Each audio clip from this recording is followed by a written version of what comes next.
Hi Dylan, how are you? I'm good, thanks. How did you do today? Well, I finished third in Swiss at the NAWCQ 2019, playing Sky Striker.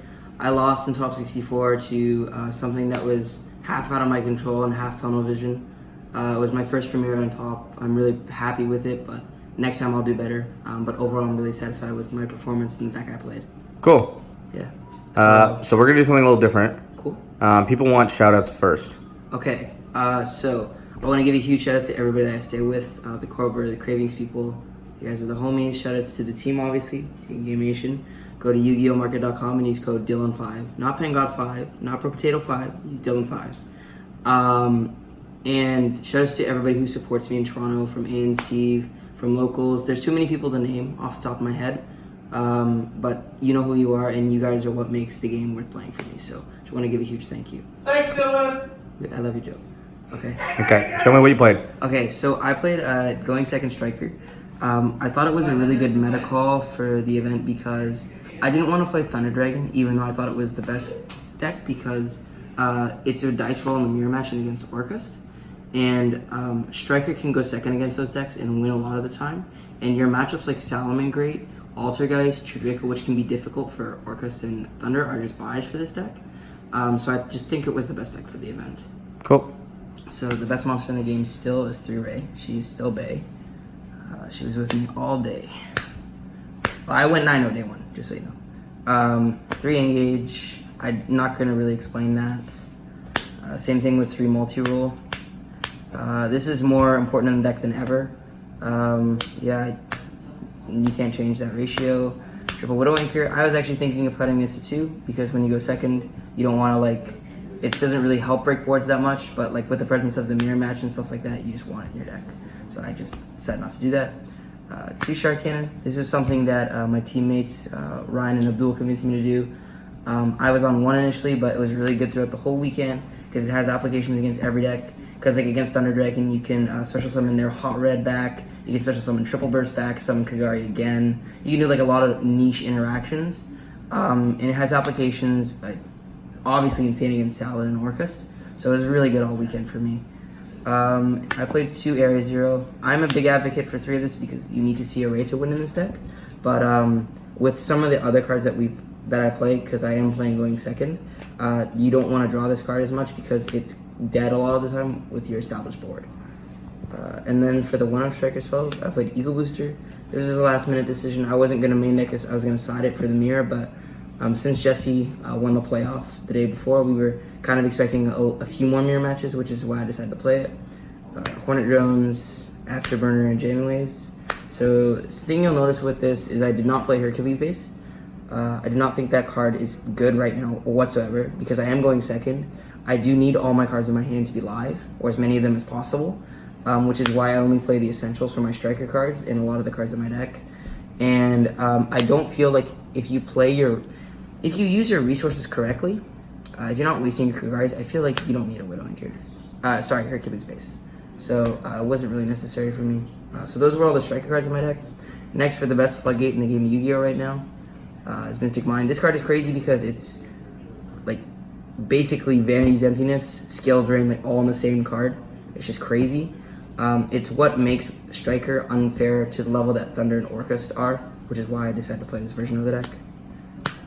And you play 3 because you are blinding second. 3 Cosmic Cyclone. So I got a lot of questions about this actually. Instead of MST, because obviously there's the interaction with MST in Area Zero.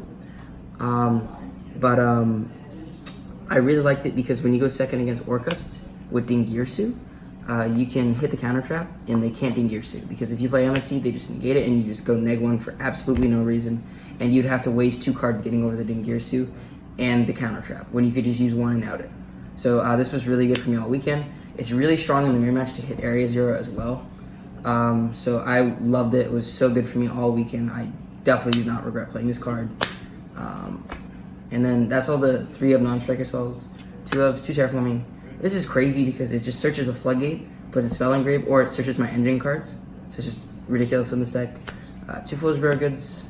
So with me going second and I'm needing all my cards, and with me not playing some of the recyclability that Hercules base offers. I don't feel like I can play Desires in this deck because I need to recur my engine a lot, and if I banish like 2 Widow Anchors, I banish like 2 Engages, like I can't really win those games sometimes, or otherwise they would be winnable, and that extra card really didn't do anything for me, because I really only need to see one way to clear a negate, and then a mine against most decks.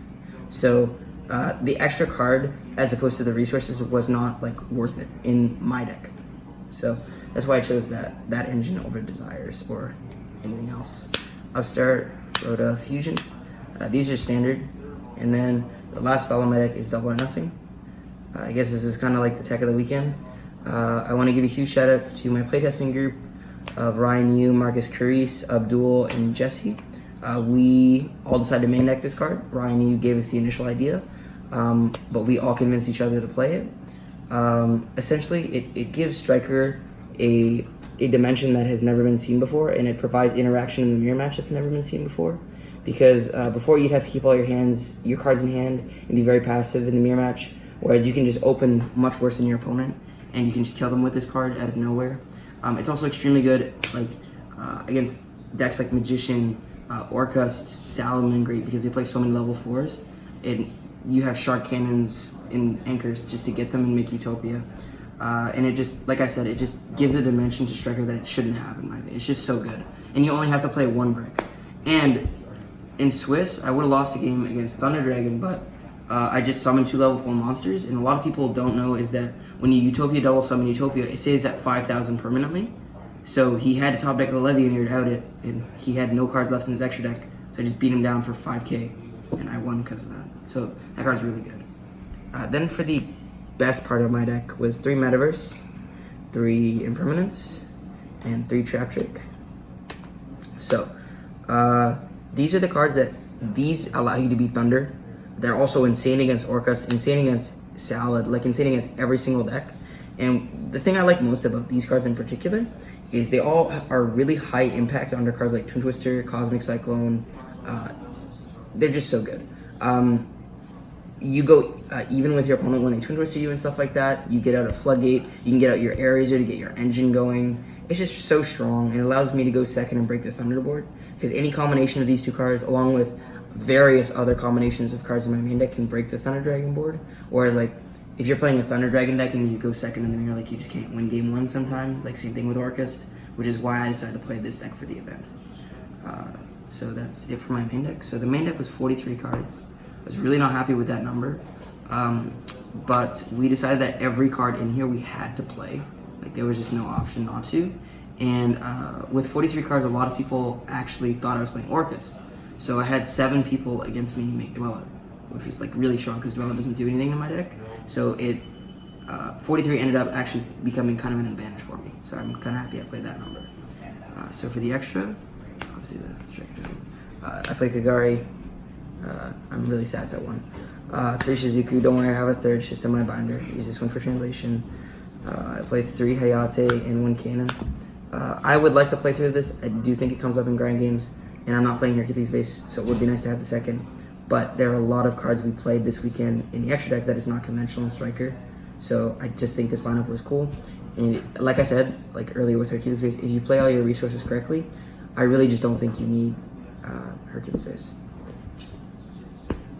Bomber. This is like the best link 4 in this deck by far.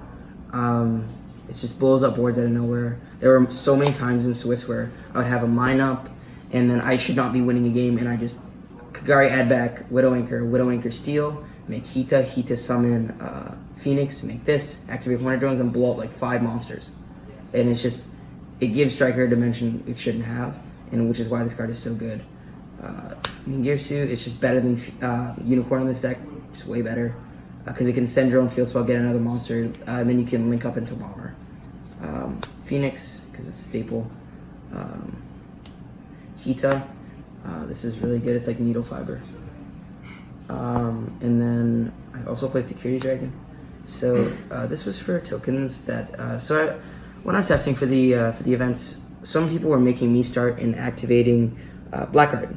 Or they would make me start and then activate Blackguard, and then they would give me a bunch of tokens. So I'll explain a cool interaction in my side deck in a minute, but this is mainly just to out that. And it was really good all weekend. Also, this is a really cool interaction because if they make Saryuja, you can normal array, make Hayate, add back a Widow Anchor, then you can Widow Anchor their monster. You can make this into the zone where it's co-linked with Saryuja and then bounce another negate. And then you can go this and another link monster into an Ingirsu. So it's just like cool interactions. It came up for me like twice, and when it did come up, it was really, really good. So I'm really happy I played it. And then the Utopia package. If you guys don't know what the Utopia package does, essentially, you make this card with 2 level 4 monsters, and then you detach one. You add the double or nothing from your deck to your hand, and then you immediately summon this and make it 5,000. You attack, you negate with Utopia, and you activate double or nothing, which says when an attack is negated, that monster's attack is doubled, and it can attack again. So this is 10,000, and you just attack for game. So that's my extra deck.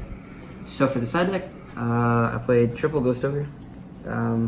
Like I said, my main deck was really just built for Salaman Great, Orcust, Thunder Dragon, and those type of decks. So I didn't really want to lose to anything like the Mirror Match, Magician, Altergeist, True Draco. And this card is really good against all those decks. It's like a blowout. And it's also very high impact against Thunder when I know I'm going second. Because post-setting I like to go first.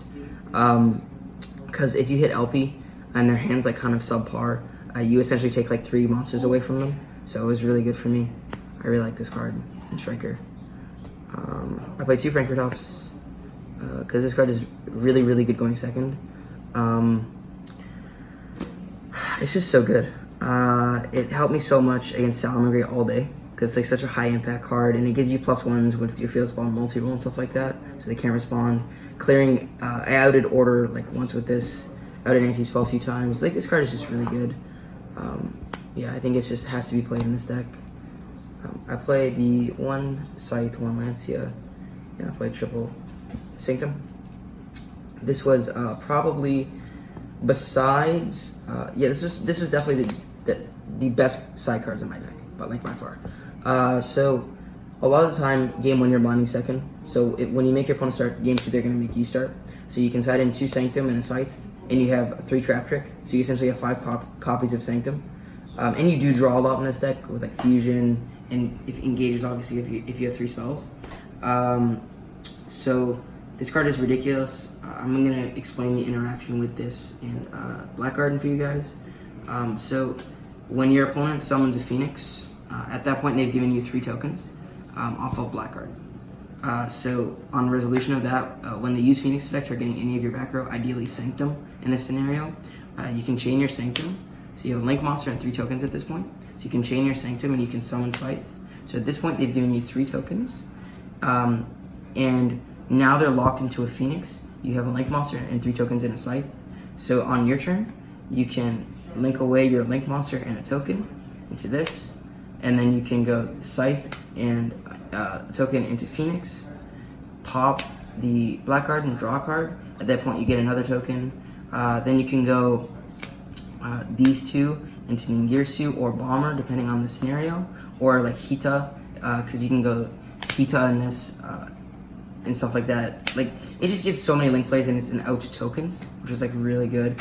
And then against like Thunder Dragon, like I said, you can bounce cards and stuff like that. It's just a really good card, and it's a really cool niche interaction, and it's a really good out to Black Garden that helped me a lot in my matches. And I definitely think that Striker players should be siding Sanctum, because the theme with my deck list is like I want to play cards that are all +1s to cards like Twin Twister and stuff, which is like why I play Metaverse and Trap Tricks, because if they Twin Twister, I'm just chaining it and getting another card, so I didn't really lose anything while they pitched a card and activated their Twin Twister. So this is like just following that same kind of ideal. And then the Lancia was for if you draw the Scythe, obviously you want to have a target, and it's like really niche scenarios against Orcust or Thunder Dragon. Like, and obviously you can side it in going second. I wanted to play more of it, but I felt like the cards on my side were just too important to cut. But there are a lot of new scenarios where I would like, against Thunder Dragon, I would activate this and standby summon Lancia, tribute Lancia, and then so they couldn't levy near me in main phase, which was like my big thing, and then I could just mine them when I wanted to and not be forced to do it immediately, which was like really, really strong, and especially against Orcus too. So this engine was really good, and I gotta give a huge shout out to Jesse Cotton for telling me to play it. I played 2 MST. This was really good. Going second against Salamangreat, playing against the Mirror, Draco, Altergeist. Like I said, just decks that our main deck isn't really built to beat, like Mindburn, stuff like that. Just a really strong card. I really liked it all weekend. Helped me a lot, like hitting Floodgates, hitting face down cards when I go second. It was really strong. And then the last 3 cards were 3 Heavy Stormduster.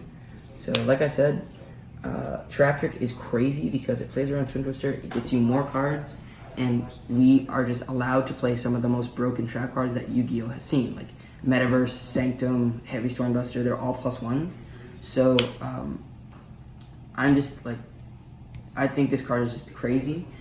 It won me 2 matches against Pendulum, won me a matchup in the Mirror, and against Altergeist, because you can just Trap Trick, set it in end phase, and then activate it.